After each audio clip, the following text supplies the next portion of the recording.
गंभीर एवं सूर्या को लगिला बड़ झटका।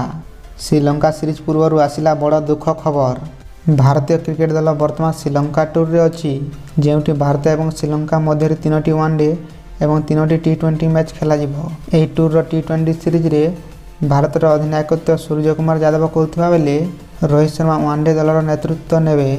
एही टूर टीम इंडिया पूर्वतन ओपनर गौतम गंभीर को पाई मध्य खास रहिबो, कारण गंभीर मुख्य कोच भाव में निजर कार्यकाल आरंभ करेंगे। भारत और श्रीलंका मध्य प्रथमे टी20 मैचर सीरीज खेल जार प्रथम मैच 27 जुलाई रे पालेखेलेटारे खेल। यह सीरीज पूर्व भारत को एक बड़ झटका लगी। मीडिया रिपोर्ट अनुसार द्रुत बॉलर मोहम्मद सिराज प्रैक्टिस समय आहत होती।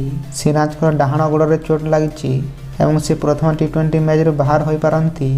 जसप्रीत बुमराह और मोहम्मद शामी अनुपस्थिति रे मोहम्मद सिराज को भूमिका अति गुरुत्वपूर्ण रहिबो, किंतु तांकर इंजरी भारतीय दलर मैनेजमेंट को टेंशन बढ़ाई देइछि।